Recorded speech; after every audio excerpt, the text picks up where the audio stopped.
Welcome back to Movie House. I'm your host David, and with me, as always, is my co-host Connor. Oh, wait, David, I had a premonition. You what? I had a premonition that this podcast fucking sucks. Nobody listens to it. How can we beat the podcast gods' great plan, their great design, and get this podcast to 10 views an episode? Maybe we should record more reliably? Nah. No, that's not it. That's right, I'm here. Back again. Yes. Someone caught us and put us back in the chairs. That fucking gorilla. Chained down. Yep. Well, David, we're here today because the Algorithmic Express demands that we cover Final Destination. Okay. In time for the release of Final Destination Bloodlines, the 6th film in the horror franchise. Very good. So we're looking at the first one, directed by James Wong, from the year 2000. 25 years ago. Don't do that. Don't do that. Jeez, old man. It's me fucking depressed. I'm hoping death comes for me now. More like old age. Whoa, watch yourself there, Connor. Fucking hell. Whoa. I just managed to move you out of the way. The bloody great T for 22 sign just almost crushed you and cut you in half. But you're saved. David, this reminds me of a film I saw recently called Final Destination. Let me give you a brief summary of the plot of the film.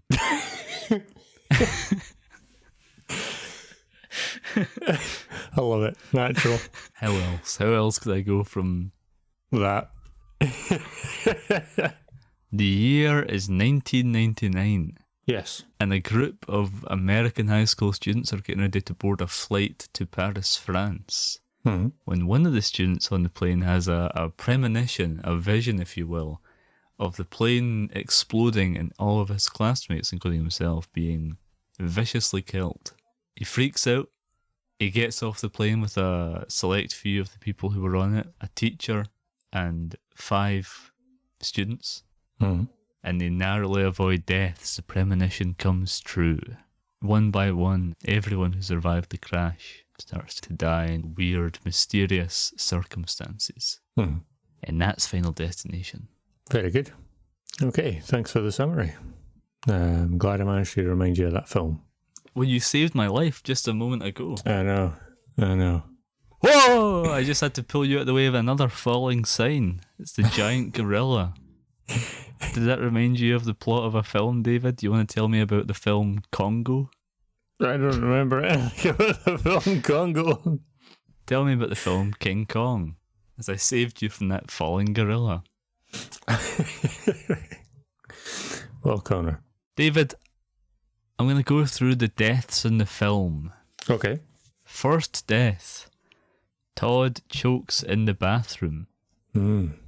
Second death. Terry gets hit by a bus. Yep. Third death.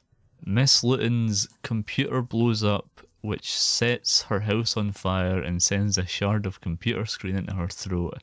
And then also her oven blows up, and then also a knife falls into her chest, and then also a chair falls on the knife, sending it Driving into it her home. heart. Yeah. Death 4. Billy is decapitated by debris. Yeah, from the car and the train. Yeah. Death 5. Carter is crushed by a sign. Yeah. There you go. David, what did you think of Final Destination? Oh, that cop-out. Nice. Well, Connor, I don't know about yourself, but when I first saw it, I was high school at a particular time. Not when it released. I wasn't in high school at that point. Yeah. But I think I'm the same. I saw this film when I was in high school. I don't think I saw this one first either. I want to say I probably saw one of the sequels, and then I must be pretty young though, because the 5th film wasn't out yet. I want to say I saw maybe the 4th one first at a friend's house and then went back and watched the first 3, and then I rented the 5th one when it came out on DVD in Blockbuster. Nice. It was a new release in the year 2011. Similar sort of thing for me. I ended up watching 2 first, and then I went back and I watched 1. The whole reason is I rented it from Blockbuster, but 1 was unavailable at that particular moment in time, and I had been told it's a good series, I should watch this. So I watched 2 first, and then I went back and I watched 1 at another point. And then when 3 came out on DVD, I got that the day of release. 2006? Yep, I bought that the day of release. 20 years ago? Yeah. That's the one. Almost 20 years ago, coming up on it. Yeah. And I didn't get ID'd for it either. I was old enough looking. I think that film's an 18 as well. Is it the first 18? I don't remember what the first one is. You've got a bit of gore in it, but it's not too bad. It has some nudity in it, which is why I'm thinking that one was definitely an 18. Yeah, it probably was an 18. They were quite harsh on that. The BBFC didn't like that kind of thing. Yeah. But I remember really, really enjoying it, and rewatching it now, because it's been a number of years since I've watched it. I thought there was a little bit less believable parts to this coincidental accident situation going on. Really? However, I thought it was a very good film. Oh, okay. I thought we were going to have our first disagreement. We were going to strongly disagree on a film for the first time. 11 episodes in. No, not yet. But yeah, I thought it was a very good film, but I remember being a lot more, not paranoid, but I remember being a lot more shaken by it as a teenager. That's the kind of the goal of the film. Yeah. Or what it's famous for is it's that idea of you won't look at a truck carrying logs or a plane or a bit of fucking garroting wire in your bath the same way again. Because you'll think, if a stiff breeze comes in this room, I'm done.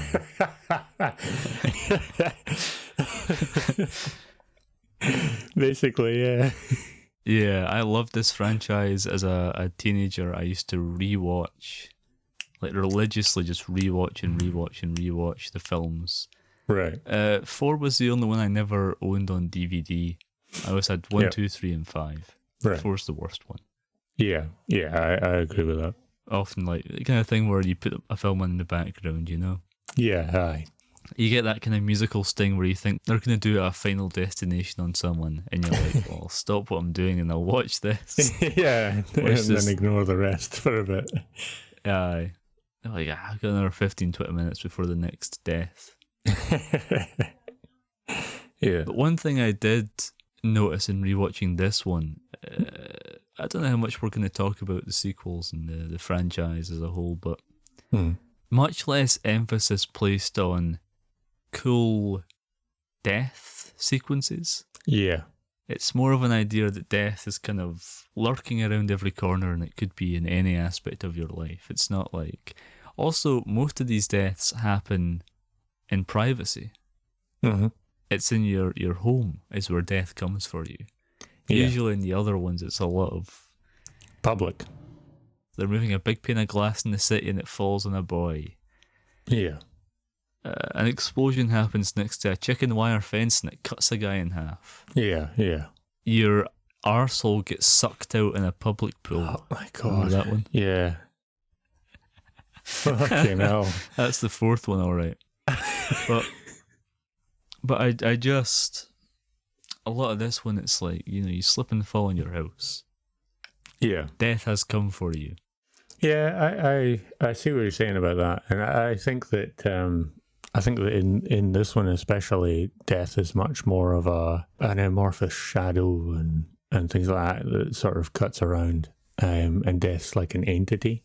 I totally forgot about that. And it's in my notes where I'm like, CGI blob death shadow that shows up at, I want to say, 2 of the deaths in the film. Yeah. Someone's it 5. gets mildly darker on a curtain for one person, and that's about it. Yeah. And then when Clear Rivers, I don't know if you noticed that her character name is Clear River. I did indeed, yes. I'd paused it at some point and I was watching it on Amazon, so it came up with all the cast in that scene, and I was like, Clear Rivers? Really? The fuck? Not Claire. Clear. Yeah, when Clear Rivers almost dies, we get a kind of a shadow over the grass. Mm-hmm. But she's also one of only 2 of the deaths, or she's not even a death. Her and her almost death and the teacher, Miss Luton, are the only 2 kind of Rube Goldberg-esque death sequences. Where it's like, you have your lightning strike hits a electrical cable and that falls, and then it causes a laundry holder to fly out the ground and burst a pool. Yeah. And the water from the pool is going to it's like a sequence of events, if you will. Yeah. It's not just a bit of metal gets hit by a train and cuts your head off. Yeah. A sign falls and crushes you. Yeah, I noticed that on those 2 occasions with those particular characters, now that I think about it, the only 2 female characters. No, not the only 2, sorry, the one hit by the bus. I forgot about that. Terry. Yeah, I completely forgot about her. Maybe she would have been in an amorphous situation if she didn't, she stepped back in from the road and the bus narrowly missed her. Steps backwards. And then the stop sign from the kid's bus would come out and fucking smack her head off or something, and she would break her neck on a pavement or some fucking shite. I'd love to see like a scary movie style parody of a Final Destination film. Yes.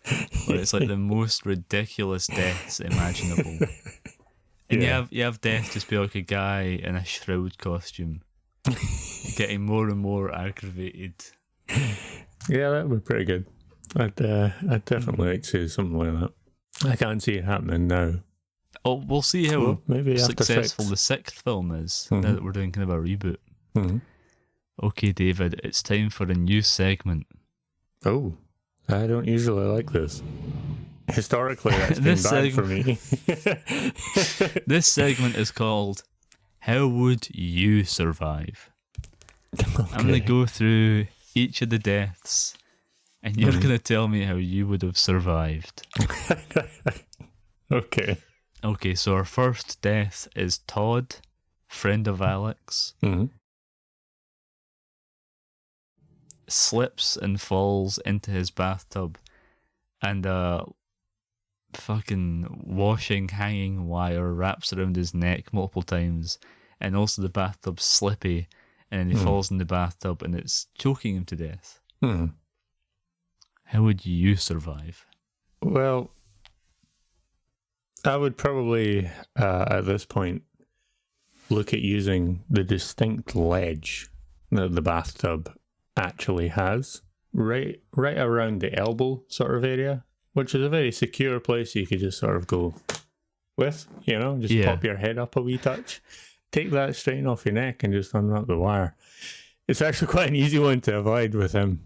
I thought the exact same thing. I came to the same conclusion. Even pausing for a moment and putting your hands on the ledge and lifting yourself up to the full. Yeah. And not panicking like an idiot. Yeah. Grab the curtain. A lot of shower curtains are designed to break and fall down, so they don't, you don't get wrapped up in it or whatever. But there's also a lot of curtain rails, and I mean, this is not exactly a safety conscious person that put up the fucking washing line. But reach up and grab the washing line and yank on it until it comes down. That's one way out of it. Or if it's strong enough to not come down, pull yourself up with it. Wrap your hand around the bit that's above you and pull up above your neck. Enough to release the tension on your neck. I'm going to give you a big tip. I'm going to say you've survived. Yeah. Okay, David. Slightly tougher one here. Slightly. So you've survived the first attempt on your life from death. Yeah. Second death. Terry gets hit by a bus. Terry's the girlfriend of Carter. Doesn't really have much of a personality. No, How no, would she you doesn't. not die? I would have more personality, and then I would actually die in a different way in the film. But outside of that, I would not be an idiot and walk backwards onto the road without looking. It's asking to die. If I don't know. I mean, just generally speaking, it's asking to die. Can you even blame death for this? It's like a freebie. I can't blame Death, really, because she's an idiot and the bus driver's an idiot. Because, yeah, from the side of the shot, he's like just zooming in, but she's slowly backing onto the road, and very slowly at that. The fact that he didn't see her on the approach, he should not have a job. He should be in a prison somewhere. Yeah. Because I'm sure he is. Yeah, he must be. Maybe he'll be the villain of Final Destination 6. All right, I'd agree, David. I wouldn't walk backwards into traffic. Yeah. I'll give you a big tick on that one. You've survived. Very good. How would you survive Miss Luton's House of fucking horrors? Her exploding laptop, her leaking mug, her exploding vodka bottle, her falling knife, her falling chair, and her exploding oven. How are you getting out of that one? You know what? This one's a tricky one. This one's one that might kill you. So the whole first bit's the leaking mug, isn't it? The crack in the mug. That leaks leaking vodka across from where the oven is to where the computer is and into the computer. That's an impressively large amount of vodka coming out of that cup, I might say. She's an alkie. She's an alkie continually pouring, apparently, in that cup. Continually pouring and never drinking either. Never drinking and also never noticing. She's not that much of an alkie that she's watching her vodka run away.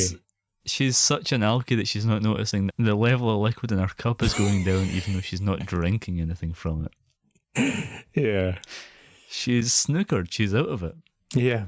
That's so maybe not be bloated out my face, then things might not be so... Maybe. So outside of that whole situation, I would definitely notice I've dripped a single splash of coffee on the floor before when walking through from like the kitchen or something, and I am aware of it happening before it even hits the fucking floor. So I definitely don't think I would get fooled by that one, but if another situation happened, the computer exploded anyway, and I end up with a bit of shard of glass in my neck, first off, I would never put a tea towel on top of a knife block, because I'm not an idiot. And secondly, if I put it on a knife block, I would never lie there under it and reach for the tea towel that is on the said I'll knife tell you block. this, if I got a shard of glass in my throat, I'd go to my phone. Yeah, yes. She has a phone in her house that's cordless. We see her using it earlier on. Yeah. Phone and ambulance. I wouldn't go back to the vodka bottle like an alkie. That's what I would do. You've about 5 minutes prior used the phone to call the police. The FBI, nonetheless. Exactly, the FBI. You've phoned the FBI and you've asked for Shrek. Oh fuck! I forgot about that. Because the name of the FBI agent in the film is Agent Shrek, or one of the two. Jesus Christ! I forgot about that. Yeah, I just wouldn't do a lot of the things that she has done or ignored. All right. I mean, Death was very determined with that particular death. They were like, "You're fucking dying." Maybe because she was going to move, but I don't know if Death has like regional limits. It's not, if she gets out of this state, I'm fucked. Right? I don't have the permit to get her in Massachusetts. I'd have to get in touch with the Death that's working in Massachusetts to take over from me. It's a whole thing, you know. And it's embarrassing as well. Like, and the fact that she slipped through my fingers, I'm going to be the laughing stock at the watering hole. I'll get demoted down to plague. Almost death. I'll get demoted down to sickness, and I'm down with the sickness. Yeah. That's a very topical too. I'm going to say you survived. Yep. All right. Fourth death. How are you not going to be Sean William Scott getting decapitated by a bit of debris? Stifler getting his head chopped off by a bit of debris from under a train. How are you going to get out of this one? Well, at this point, they are roughly aware of the order of deaths, and they're mostly aware of the fact that one of the guys has just been saved, and the next person in line, they are already aware of who that is, which is Sean William Scott, or me. But they do not know. Yeah, they do not know that saving someone skips them. They do not know that yet.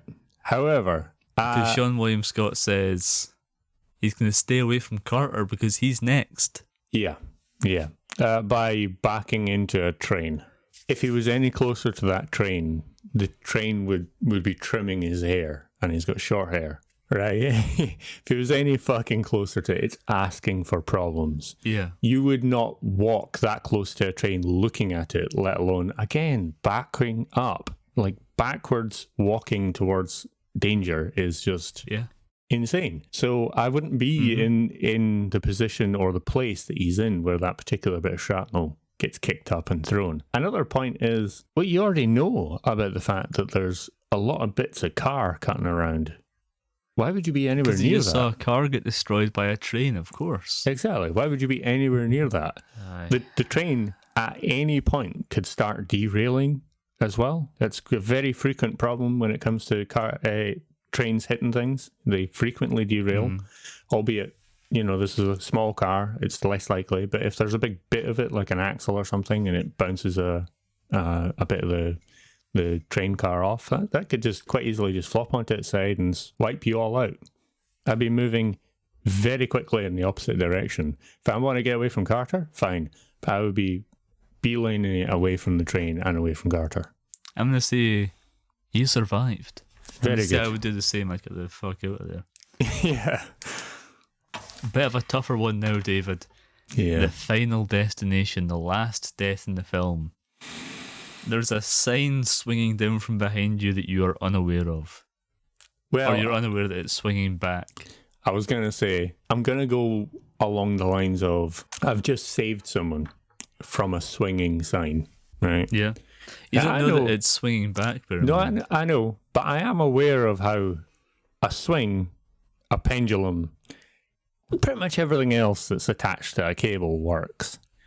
I'm not going to stand up in the trajectory of any of that, or potential trajectory. You're safe. Stay on the ground. You're safe on the ground. Stay there.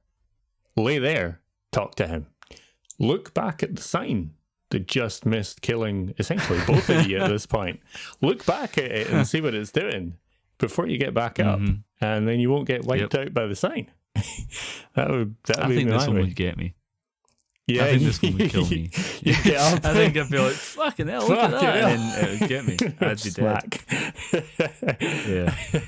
It's the end of the road for me. This is my final destination. Yeah.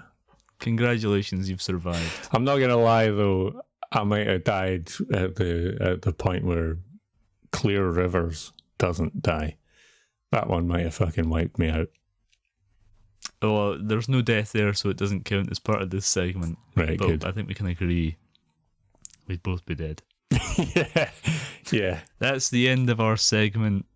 Would you survive the deaths in Final Destination 2000? A nice, concise, easy to remember title. Love it. I'm sure I'll remember that whenever they do another Final Destination film and we come back and cover the sequel. Yeah.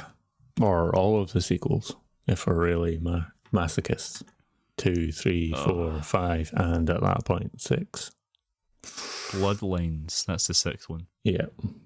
Okay, David, it's time for that famous segment where we sit down and we place the film that we've covered in this episode in the ranking of all the other films that we've covered. 11 episodes for Movie House so far. Oh, what a show. Yeah, I know. Getting there. Getting there. If I had to take a stab in the dark, David, looking at your ranking, I believe you would put Final Destination above the Wolfman and below the Wizard of Oz? Now, Right in the middle. that is exactly where instinctively I looked at it and went, perfect place for it, because the Wizard of Oz is far superior and the Wolfman is quite a lot shitter. Yeah, it's good and bad.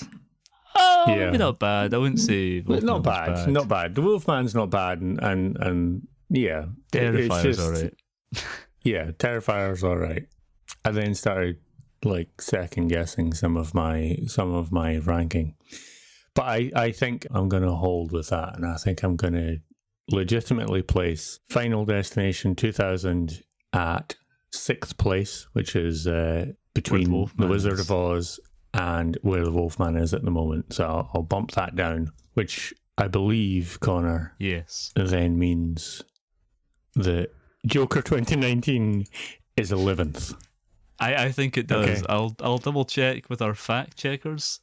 They're confirming that yes, it is in 11th place. Our team. Yeah. David, I've already placed Final Destination in my ranking. Oh, very good. It's not 6th. It's not, no. Do you want to take a stab in the dark? No, I'm not sure. I know it's going to be one way or the other, like high or low. And based off of the fact that you were telling me before about rewatching, I think it's going to be quite high. How high? I think that, Connor, your ranking of this Yes, David. might be in the new 4th place, bumping Gladiator down into 5th. David, Between The Wizard of Oz and Gladiator. when I tell you that Final Destination is my new 3rd place, bumping The Wizard of Oz down to 4th and Gladiator down to 5th, and when I tell you that it was close to being 2nd, Knocking Beetlejuice off of the 2nd spot? I've been in a bit of a Beetlejuice kick lately, and let me tell you, that's why it's still where it is. Right. It was never going to be first. I'll say this right now. No, It was never going to no. top It's a Wonderful Life. No, it couldn't. It's going to take one hell of a movie to knock It's a Wonderful Life off number 1. You never know. You never know, but it's got to take one hell of a movie. But I'm hearing now for the first time from my team that on my list, Joker is also in 11th spot. Yes, good. Right, 3rd. That is a surprise. Although it wasn't too far away. I was only one place away. But Yeah. I didn't quite think that The Wizard of Oz would have been knocked down one for that. I do love Wizard of Oz, but I just couldn't say no. Yeah. Now, Connor, you had, I believe, some notes on the film. I did take some notes on the film, David. Would you like to hear my notes? I'd love to hear them. I'm really surprised that they included the Princess Diana bit. Oh, yeah. The bit where they're travelling to France and they look at the leaflet of information. I think it was meant to be like a Paris tourist sites to see. And it's like, well, here's where Princess Diana died in that tunnel. Yeah. This film was made in 1999. Mm-hmm. So not the year after she died, but the year after that. She died in, I want to say, 97. Yeah. So, Yes. I really loved that plane timetable. You know, where it's like the flickering. Oh, yeah. Immediately, I was like, well, that wouldn't exist now because it would be digital. I've been to train stations. They don't have them. Yeah. You know, they have digital timetables. Yep. Alex has a poster in his room for the film Pecker. Okay. Starring... Who's that boy? Who's that boy who was in Terminator 2? Edward Furlong. Pecker starring Edward Furlong. And he also has a poster for the Goo Goo Dolls. Yeah, I noticed that, yeah. And I give up forever to touch you. Is that a Goo Goo Dolls song? Is that Iris? I think so. Devon Sawa, who plays Alex, I know him from the Chucky TV series. He plays several characters in that. But David, you know him from where? Where do you know him from? Because I already know the answer. I know where you know him from. Do I feel like he's in X-Men? No. Am I right in that? No. Devon Sawa is Stan in the Eminem music video. So he is. It's the bleach blonde hair. I was like, so he is.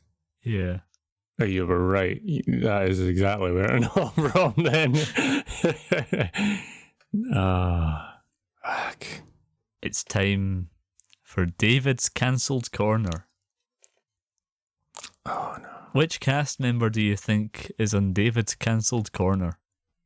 Even though it's really Connor's Cancelled Corner, you've never brought a cancellation to me. I brought one. It's the first cancelled corner, which is why it was called David's Cancelled Corner. Who was that? Who did you cancel? I don't remember. Judy Garland. I don't even remember who. It was Judy Garland. You brought up that she did blackface, didn't you? No, that was after. That wasn't even in The Wizard of Oz. That was in Gladiator. It's some sort of weird episode. Joker. Oh. Was it Shrek, by any chance? There's a guy that was playing FBI agent Shrek. No, I do have a note about FBI Special Agent Shrek, though. I called him the Pebble. Right. Because Yeah. he looks like if you put the rock into one of those, those bags that you put clothes in and then you suck the air out of it.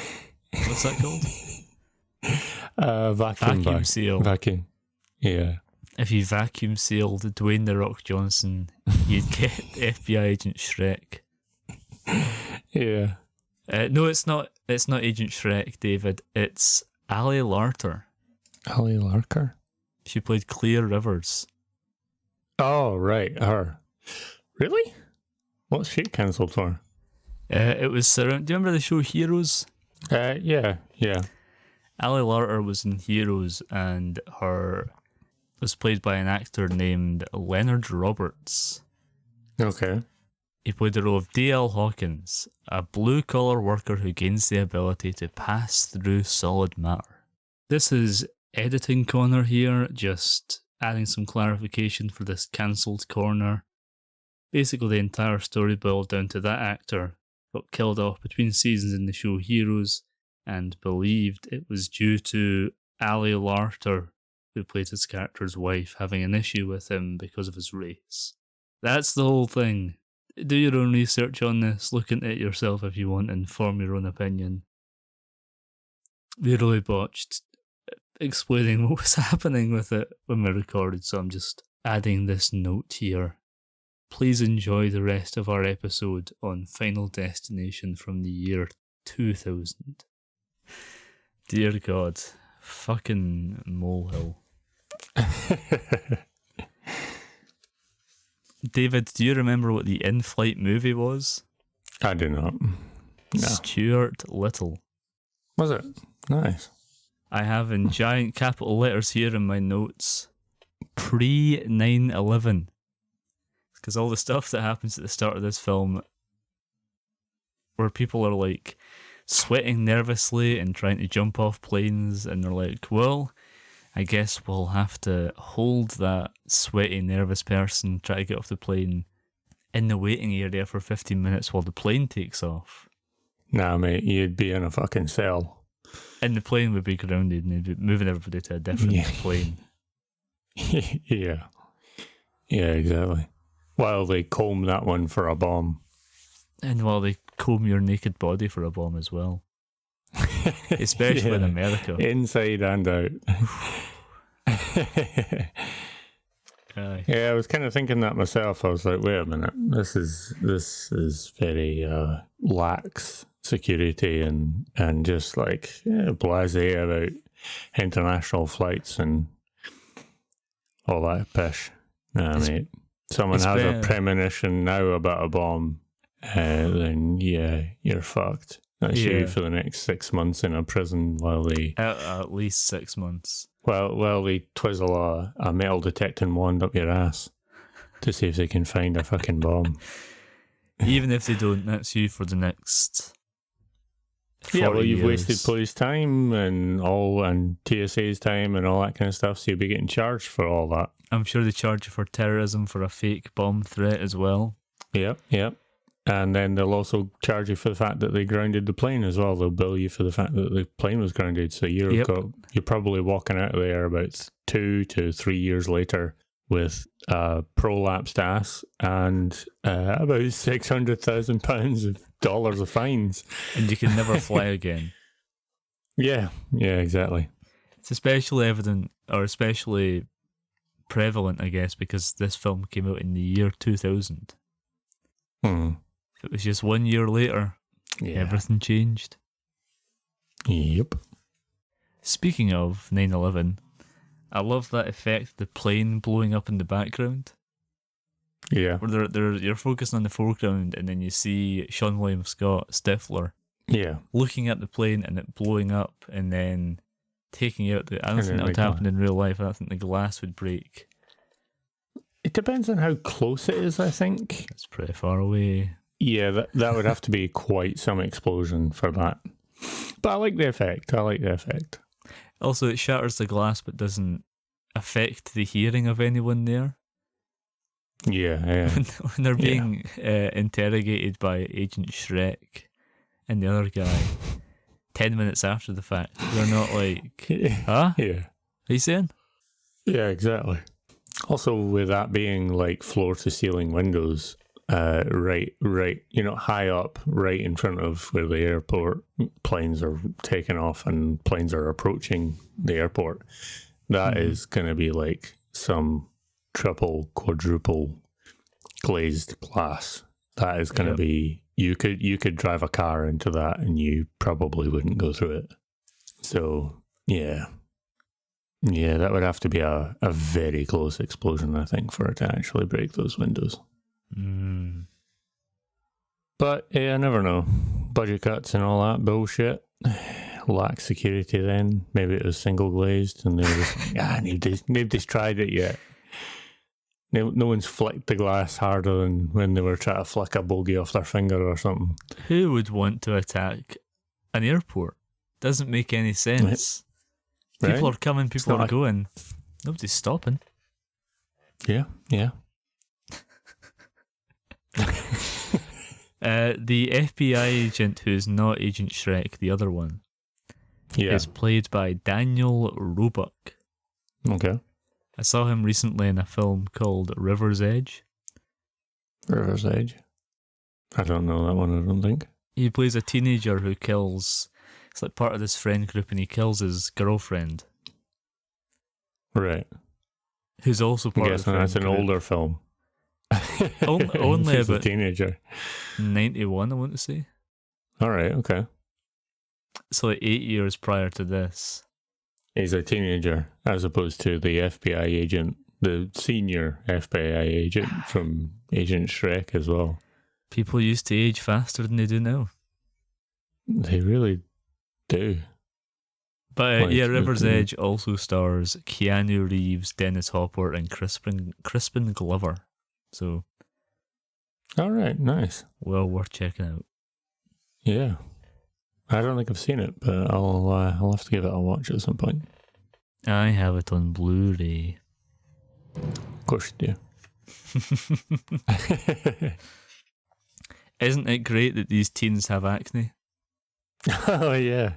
Every time you see a close-up of Devon Sawa, he looks like squeaky-voiced teen from The Simpsons. He's got like greasy skin with little spots all over him. He's got that stupid haircut and he dresses like a moron. He does, for fuck's sake. He does. They all look like they would be teenagers at the time, like real teenagers who actually go to high school. Yeah. Not this modern day thing where they're either Chris Evans, it's 6.5 foot tall, ripped, with a full face, a full beard. What did you think of the Big Eagle statue? I thought that was a bit ridiculous for them, and it's a fucking freedom eagle of America. Well, their high school mascot is the colonizer. Is that what it's fucking called? What's like? It's it's of the same age, and it's like white man with gun. Yeah. Fucking, what are they called again? Something equally ridiculous. Yeah, they've got those stupid hats and the wee buckles on their fucking shoes. Aye. Colonials? Yeah, colonials, that's it. Not Yeah. colonizer, which is what I said. It's close enough. That's what the fucking colonials wear. So, yeah. Yeah, aye, true. What did you think of the water being sucked back into the toilet after the first death? Why is Death trying to cover up his tracks, is what I'm saying. Why is he like, let me make this one look like a suicide? Threw them off the scent of the concept of death. I think that one was the only. Don't get me wrong. We've discussed already that he had the most avoidable death out of everyone. Yeah, and that's saying something. He had the most avoidable deaths, but one of the sort of main problems I had rewatching this with this scene was the water receding. So what's the point? it's so that they'll think it's a suicide. But why? It makes no difference to the plot. It makes no difference to the plot if it was a suicide or a fucking accident, really. And if it was just a means suicide. the only thing it does is make sure that the dad is still even more pissed off with the main character, and that's it. Why are they all blaming? Why are they all what blaming comes of him? Alex anyway? You know, why are Yeah, they all like, exactly. you did this? Yeah, like he It's planted your the fault. fucking bomb. It wasn't even a bomb. It was a. I know it wasn't a Fuel line. bomb, but that's the point. Like he didn't plant a bomb. Mm. He just saved, 7 people, including himself, that would have died otherwise. Alex, Clear, Todd's girlfriend, Stifler, Carter. And, Carter's girlfriend, Todd, and the teacher. Yeah, 7 altogether. Yeah. So 7 people, he saved 7 people that would have died, 2-3 months prior, by the end of it. Here's another thing I wanted to point out. I'm skipping ahead in my notes a little bit here. Okay. At the end, after Alex and Clear survive, Yeah. they're in Paris when Carter dies with the sign. We've already touched on that one. Yeah. Why did Death take 6 months off? Why did it I take don't a know. 6-month long holiday before it came back for them? Busy doing other shit, apparently. Busy I really dealing- don't know why it took so fucking long for it to come back around. There's other films. Is it because it skipped everyone and then it looped back around afterwards? Because it skipped everyone eventually. By the end, everyone else had been skipped at least once. But why would it take a break in general? You know? I don't know. You actually, that's a good point, because it's like 2 or 3 or something like that, somewhere in there, that it skips everyone and then goes back around to the first person again. And it's 2 because the first person's Clear. And then at the end, it's not like it skips Alex and it's back to Carter and it takes another break. It immediately squashes whatever Whatever his name is. Squashes Carter. Carter. Who cares? Tony Todd is in this. Yeah. Rest in peace, Tony Todd. Yeah. Yeah. What did you think of his character? William Bloodsworth, the mortician. Oh, yeah. Did you look at him and think he don't even want to fuck with that Mac Daddy? Is that what you thought?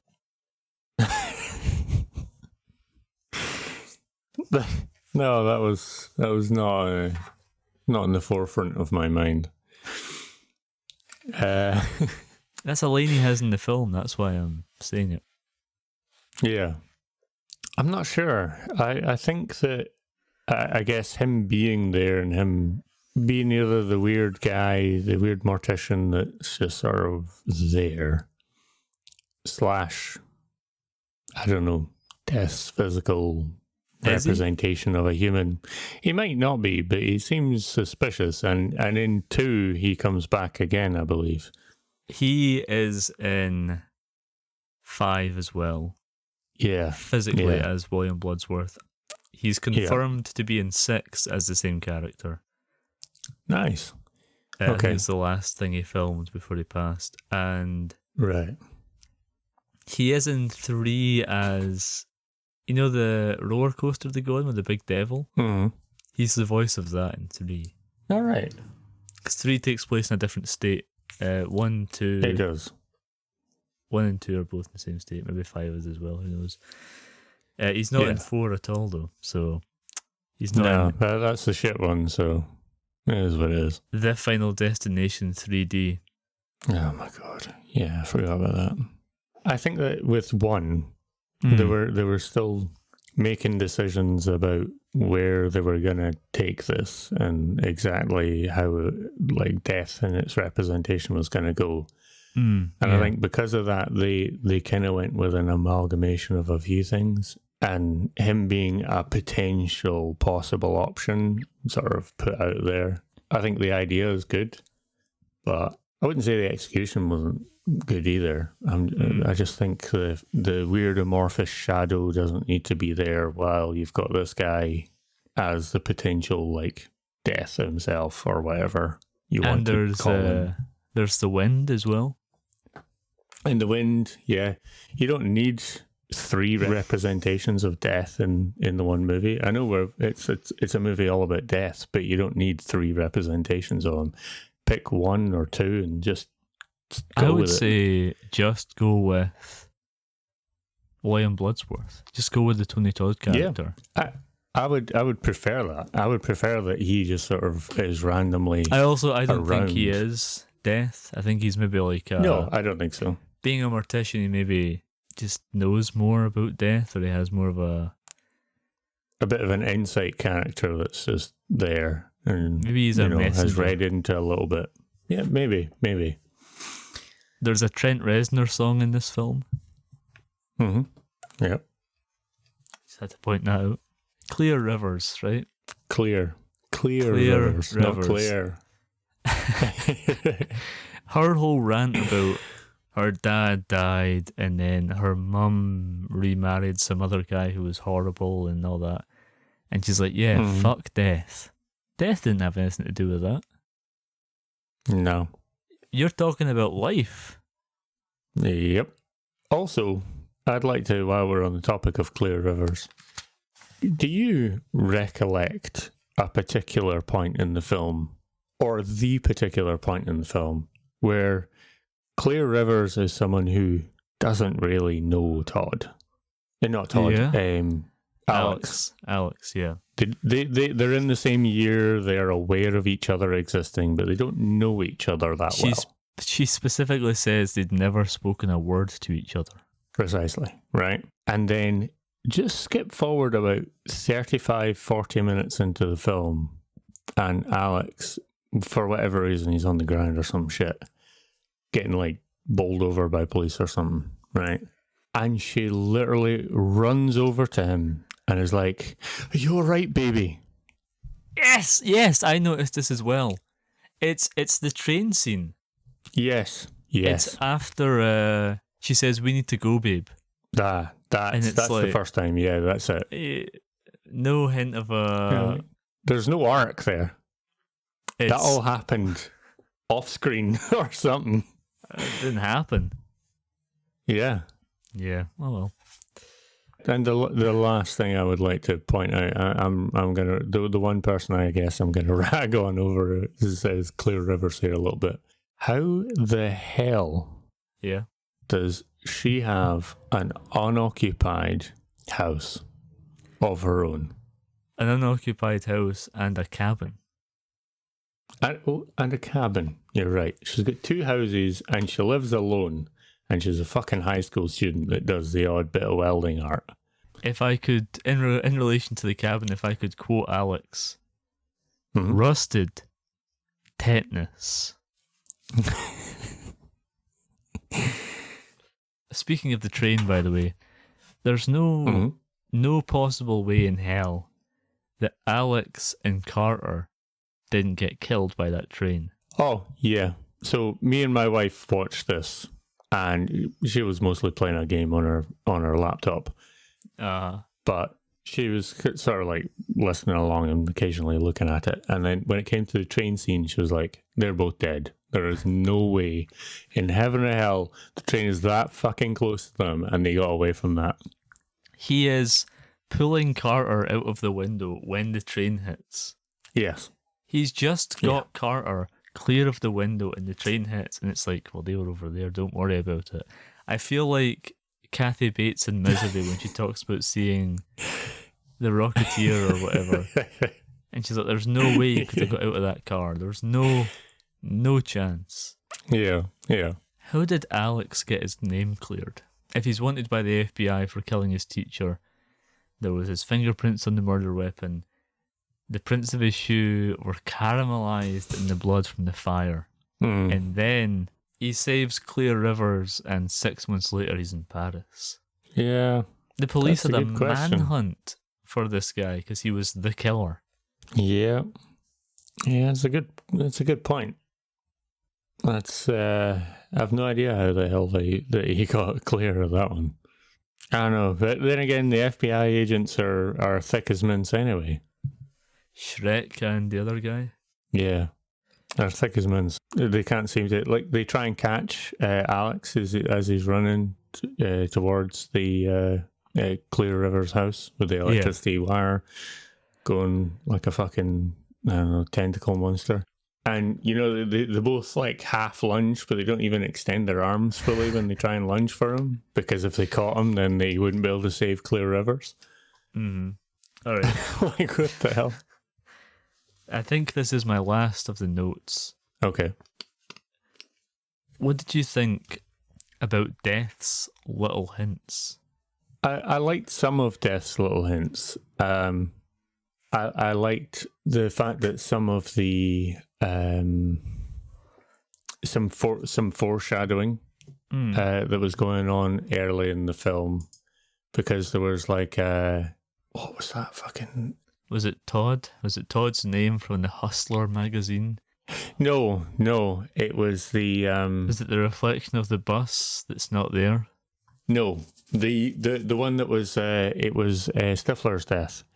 And it was so during the scene where the plane blows up, there's a bit of foreshadowing, because when you see the close up of Stifler's face, you see the reflection of the plane through the glass, and it's running in a line across the line that he gets his head chopped off at. All right.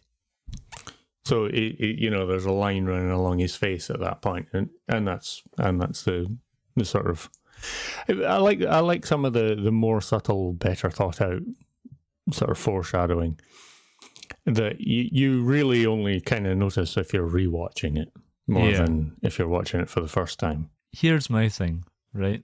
Yeah. Why would Death do this? If you're trying to catch out and trick these people who have avoided death, yeah, why is it like, just so you know, this guy's going to get his head chopped off, watch out. Just so you know, Todd's next.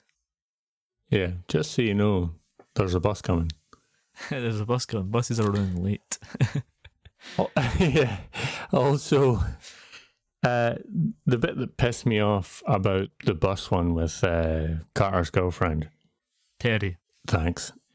At this point, you've seen one sign. So you've had a premonition. You've seen one sign of, you know, the Todd in the magazine, all that kind of stuff. Aye.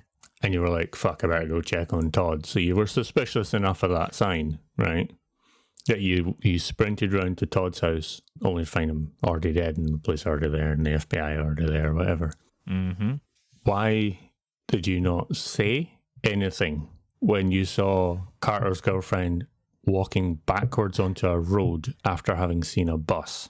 And the bus is out of frame for there. It's out of frame for you and I, right? Yeah. It's in frame for everyone else. They're not limited. Yeah. They're not held in by a frame. They're not in 16:9. They've got full vision. Yeah. They've got borderline 180 degrees of vision.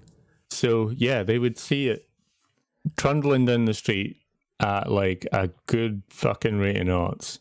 Probably too fast for that road. You'd hear it too. Yeah, you'd hear it. You'd hear it coming. It might even have fucking hit the horn before it actually hit and everything. I didn't hear a horn. If the guy was paying attention. I didn't hear one either. I heard the brakes screeching after it had already ploughed her over. Yeah. splattered our brains across the front of the window, which didn't break either. Nah. Not even a crack by the looks of things. Squished her. Took her out. Yeah. Pancake. Are these further premonitions given by whatever force gave the initial premonition then?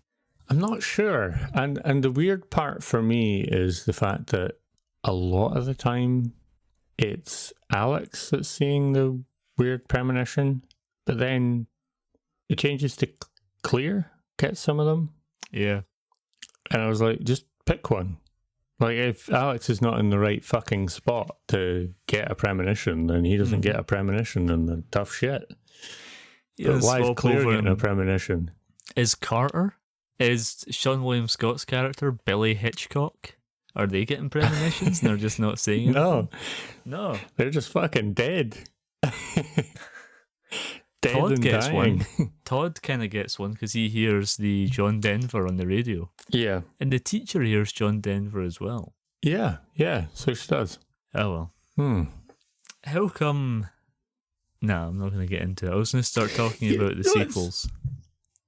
You know what's weird? What? They get John Denver, like the weird illusion that he might be dying by playing a bit of John Denver that they didn't really ask for, right? Same the teacher who was like, "This is my favourite vinyl record. It's John Denver." Yeah, Alex, a boy over here, gets a fucking reflection of a bus that doesn't exist, like a physical bus, right there, doesn't exist, but you see it. I suppose it's not like a John Denver record came on and like was blasting in the store behind them when they opened the door or something. He does hear it before Carter dies. He hears a French busker performing a John Denver cover. Yeah. All right, that's the end of and my He also sees a little like a weird sign swinging or something, doesn't he? Yeah, probably. Well, that's the end of my little notes. Connor's little notes. And David's cancelled corner. Alrighty, Connor. Yes, David. Despite the fact that we've probably talked about this film more than we've talked about any other, well, it's in deserving this of it. Series. It's because we're back. We're back. finally back. Did another one. We're not dead. Not yet. No. It's not our final destination. Correct. Somebody play John Denver quick.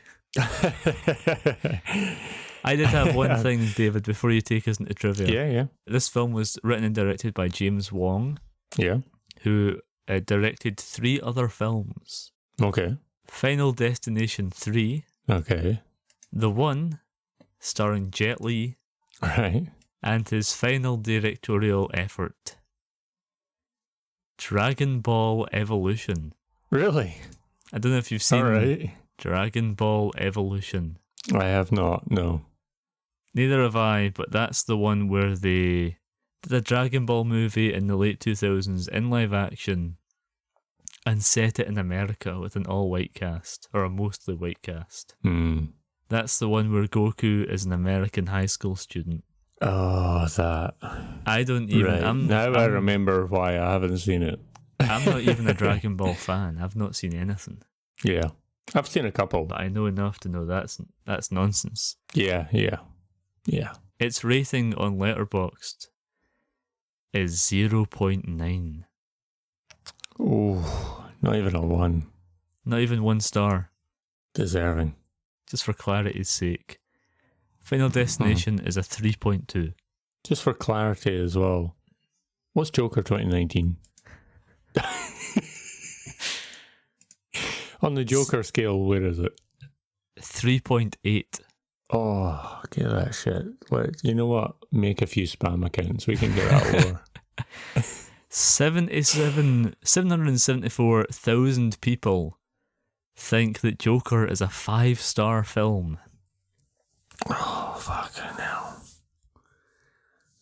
Yeah, you in 2019 is one of them. Hey, that was 2019. A dark time. It was. It was indeed. Take me to my final trivia-tation. You know what? That's better than what I was thinking. What were you thinking? Trivial Destination. Take me to my final Destiny trivia. That's actually even better than the other one as well. That's the one. The story for Final Destination film was originally going to be Is this the fact that it was originally an X-Files episode, and that's why there's 2 FBI agents? It was going to be a concept. It was a concept for an FBI X-Files FBI episode, and yes, that is why there was 2. Mulder and Scully. Would have been, Mulder and Scully. Yeah, the whole premise of the episode for that concept for that particular episode was inspired by Soul Survivor in 1984. Oh, very good. I had heard the thing about the X-Files episode because James Wong, who wrote and directed the film, was a writer on the X-Files, and I can definitely picture how you probably had Mulder find out about, depending on what season it was, if it wasn't Agent Doggett instead. Oh, God. Mulder finding out and being like, look, Scotty, a plane crash. And she's like, Mulder, plane crashes happen all the time.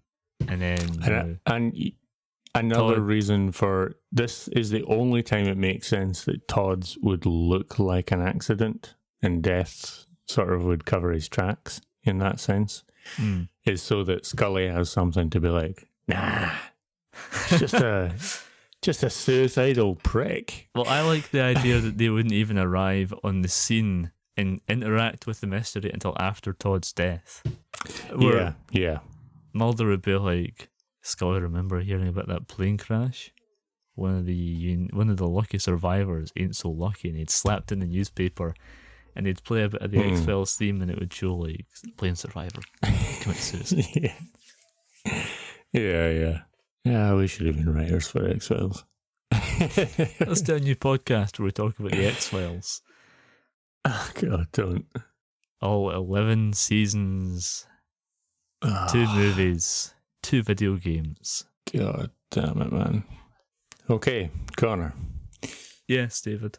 The exterior of Miss Luton's house was built in 5 days. Was it built in Vancouver? It was indeed. The residents of Vancouver didn't want the filmmakers to blow it up because they thought it looked nice. It was a nice house. I wish you'd told me that before we started recording. I should have done. I could have thought of something to say in response. You should have done. Mm-hmm. The shot of Alex's bedside clock, which fades from 1 a.m. to 180 for the whole... which is the flight number. Flight 180. That's the same as the transition there. Yep, that's the same as the sign. It's like Hotel Chevalio or something, 18. Yeah. And when the sign flips backwards and kills Carter, it reads 180. Yeah. I clocked that one the first time I actually watched it. It was just... I thought that was good. That particular shot and the fading shot from 1 a.m. to 180 took 5 days to get correct. Yeesh. It was a lot of money spent on that shot. Although I thought when I was watching it, I thought that was actually pretty good. I assumed it was CGI. Yeah. I assumed they were just like put a little... It's 2000, but CGI exists. We're 7 years past Jurassic Park that we're maybe going to cover later on this year in Movie House. If we can. Mm-hmm. Famous last words. That's what happened to that Captain America episode. Cursed. God forbid. We said about we talked about it during Paddington, and what happened to the Every Which Way But Loose again? Who? What? Every Which Way But Loose. Every which what direction? Aye, that's the one. Every which way we go tight. Are you talking about our podcast of the apes, our Planet of the Apes podcast that you were going to do? Shh. So, in the opening scene, Devon Sawa, the guy who played Alex, was supposed to pretend to be asleep. He actually fell asleep for 4 hours. Oh, I've been there. Nothing like sleeping on the job. Yeah, exactly. A lot of the news footage shown is actual footage from the July 1996 explosion and crash of TWA Flight 800 off East Mauritius? Long Island. Right. Long Island. I don't know how I feel about films doing that. Yeah. You imagine dying in a plane crash and then 3 years later the footage is used in Avengers Doomsday or something. Yeah. Not really a fan of that, but just pay the fucking, if you want actual newscasters or whatever, just fucking pay them to do it. They'll do it. Yeah. How hard could it be to find a field and sprinkle some debris props and film that, you know? Yeah. I don't know. So, when everyone stares at Alex after the plane explodes, both Terry and Billy's deaths are foreshadowed. While Terry is staring at Alex, there's a picture of a bus in the background. And while Billy is looking up at the plane taking off, the reflection of the plane is shown across his face. It is flying in a line right where the piece of the car decapitates him later on. Yeah. I think I've noticed them before, but not during this rewatch. I was too busy taking notes in my little journal. Yeah. So the original plan, and this is possibly why the first death, Todd's, is so death covering his tracks situation. So the original plan was to have death as a much more obvious entity in the film, as it was in Todd's death. So the shadow in the mirror is like the most prominent shadow, and you've also got the water running back into the toilet to cover its tracks. After Todd's death was filmed and everything like that, it was decided to have the deaths look like just rare accidents. I feel like you could still have edited Todd's death to also be more of a rare accident as opposed to you could have been suicide. like, that liquid that came out of the tap, that came out the back of the toilet, that was just a leak. Yeah. It was basically just a leak. It was a very fast, weird leak, but it was still shown originally as a leak. The weird part is it retracting. So just don't put that in, and then it would basically be an accident again. It kind of changes direction at one point to follow where he's walking, so maybe take that out as well. Just trim a little bit out of it, and I think you could still edit it mostly into that being all right. It's just bizarre. Yeah. The piece of glass that went into Miss Luton's neck from the computer was done backwards. They shot the glass being yanked away from her neck with a line which was digitally erased. Nice. I love stuff like that. I feel like if they I feel like with this sixth one they're just going to be like CGI bit of glass. That kind of thing. I think it's what they did with the fourth one definitely as well. I think they did, yeah. That one's very CG heavy. It is, yeah. I don't know. When Ms. Luton examines the smoke coming out of her monitor, an image of a large dagger is seen in the background, and it's part of the design on her stained glass door. I noticed that, foreshadowing her death from when she bought the house or moved in, I guess. I don't know how death... Figured that one out. That's some foreshadowing. Yeah. So, in the scene where the knife impales Ms. Luton, actress Kristen Cloak was put under a fake wooden floor with a silicone body on the top so that the knife could impale the character properly and actually impale the character without injuring the actor. Yeah. That makes sense. That's a pretty common... Yeah. And it looked good. Yeah. It looked good. So, over the course of the movie, Alex is almost killed 7 times. He nearly died in an explosion, almost run over by the train, almost impaled in the face by branches, almost drowned after a tree falls on him in the puddle, almost electrocuted while saving clear, almost run over by a bus, and almost crushed by the neon sign. It could be 8 times if we believe his suspicion that the rusty fish hook would have given him tetanus. So 7, possibly 8 times. It's weird that the fish hook thing happens considering death isn't actually after him at that point. It's after Clear Rivers. Yeah, exactly. So right after Terry gets hit by a bus, everyone's sprayed with blood. When Alex turns, there is a 7 on his cheek in blood. in reference to the 7 people who got off of Flight 180. A reference to the 7 deadly sins featured in the film Seven. Yeah. Which deadly sin do you want to ascribe to each character? Who's gluttony? Who's gluttony out of these thin 90s teens? Let's not. Let's just move on. I don't. Yeah. So, a bit of an answer to the question of why she's calling him Babe, like Claire's calling Alex Babe. So, a romantic subplot between Alex and Claire was deleted from the final cut. Not fully. The infamous beach scene, originally ended with both of them kissing, and Claire later finds out she is pregnant. There's an alternative. From a kiss? Yeah. It ended with them kissing, but obviously more was going on after the fact. And then Claire finds out later. There's an alternate version of the scene where Alex saves Claire from the wires, but dies from both electrocution and catching fire. Claire then has her baby, whom she names Alex, and together with Carter, she creates a plaque for their 5 deceased friends, which is placed on the memorial.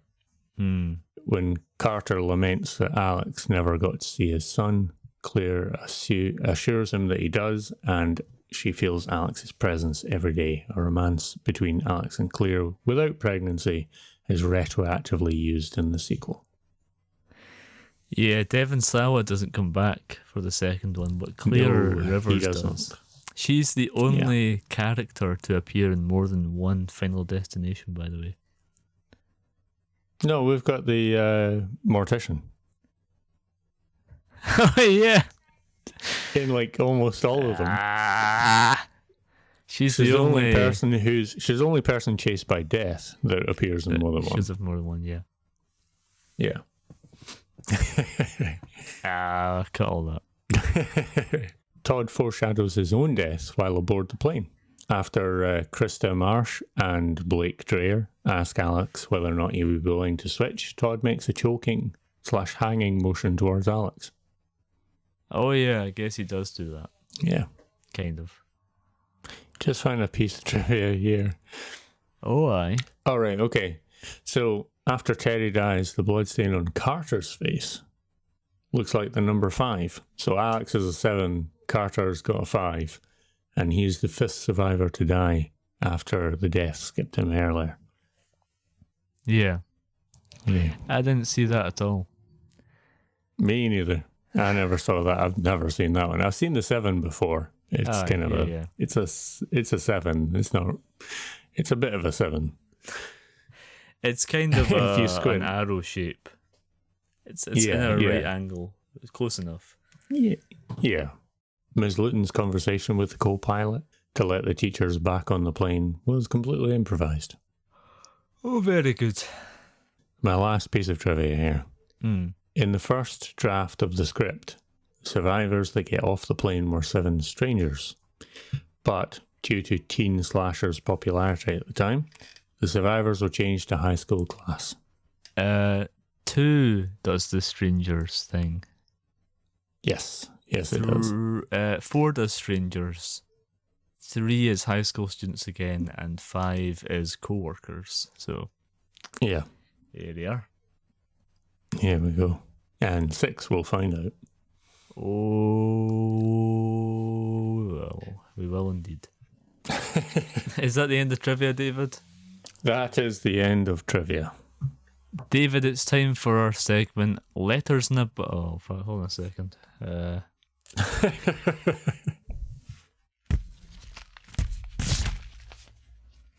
Oh my god, David, did you see that? I did not. A couple of letters just fluttered down in front of my face. Oh, nice. It's time for Letters in a Box. Very good. That'll explain the letters. Yeah, the segment of this show where we look at a few letterboxd reviews for the film. That we do. Single White Femalian writes, Final Destination is my favourite movie because the boys go poop together. I love positive depictions of male friendship. Yes, we stand boys who are regular. Okay. Amaya writes... What was the rate? No stars. No rating. No. Oh my god. Not Not even zero. a rating. Not zero. They give it a heart. Okay. They liked the film, they just didn't give it a star rating. Not everyone gives star ratings, man. Yeah. Amaya writes 4 stars. Mm-hmm. Mm-hmm. Oh, to be a 2000s horror movie character. Unapologetically dumb, driving to Nine Inch Nails songs, rocking low-rise jeans, bangs, lip gloss always applied somehow. Yeah. Yeah. Rachel Rhodes writes, Alex is a clammy, sweaty-looking bitch, but I like him. Especially when he's told about the weird art piece inspired by him and he apologised because it's fuck ugly. Yeah. Yeah, I like that too. Also, when does this fucking romance happen in the film? Because there's suddenly an art piece about Alex. When did she make that? It's done. It's done. It's finished. I mean, I think between... It's a fucking car suspension spring on a couple of bolts, but it wouldn't take long to put together. But you know what I mean? I think it's between when the plane explodes and when they meet up again. What, when Todd's dead? Yeah.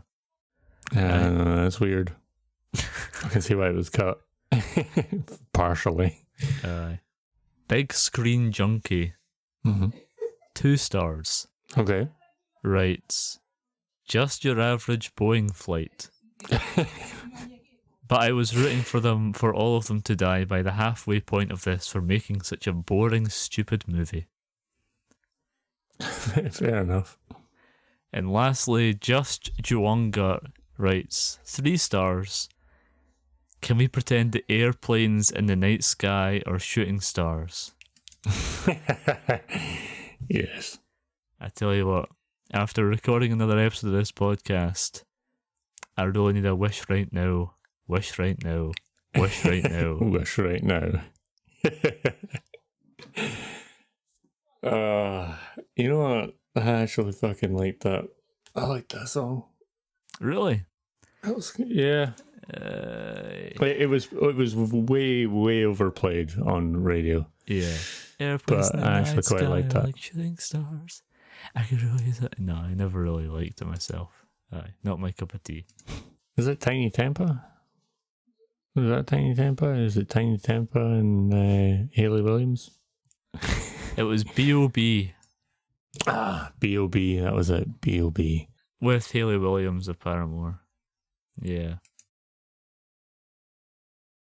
I was going to, as a joke, play a bit of the song, but then I got like that thing nowadays where you open up YouTube and it's like, here's a 7-minute advert. And I went, you know what? No thanks. Not worth it. I just won't watch this. I'll do what I do every time you try and show me minutes worth of adverts for a 2-minute video. I'll just leave the app. Leave. Yeah, turn it off. Close the tab. Go on. Yeah. I've had that where I've been trying to watch like a 20-second short, or not a short, a YouTube video that's 20 seconds long or something. A YouTube video that is short, not a YouTube short. Yes. And I've come up with like a 4-minute ad or something. I'm like, are you fucking serious? What are you doing? You can't alt tab out, you can't mute it and walk away because it'll stop playing. You have to endure the entire thing. Yeah. And I won't fucking do it. Nope. And I'm not paying for it either. I'm not fucking paying for YouTube Premium. It's a free fucking service. No. Just because you tried to monetize the shit out of it. Cunts. Is that everything? Are we done? Anyway. I think we're done, yeah. I think now we've spiraled down to insulting YouTube. I think we're finished with this film. Well, David, this has been Movie House. Yes. Yes, it has. Why was I waiting for you to say this has been insert break? This has been Movie House. I've been your host, David, and with me, as always, has been Connor. Watch out for that bus, David! Oh, no! Oh, it killed him. He hit his final destination. And I ate this poorly cooked chicken, and that was my final destination. I will shit my brains out now. Yeah, I think I'd rather a bus. I'd rather be hit by a bus than die of Than that. dehydration from extreme diarrhea. Well, anyway. You can check us out on Instagram at MovieHousePod. Uh-huh. Check out the YouTube channel T for 22 Productions. Yep. You'll get this podcast and our other podcast, Insert Brain Here, a Simpsons podcast. We'll be back in 2 weeks' time. Are we revealing what film we're talking about, David? Why not? Yeah, let's go for it. We're here. The 2001 film Lara Croft Tomb Raider. Yes, indeed. Angelina Jolie. Absolute belter. Let's do it. Okay.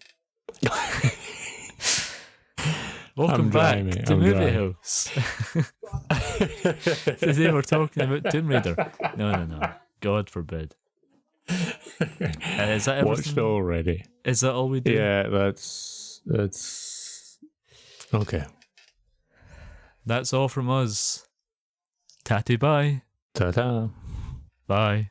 T for 22 Productions, honey boy.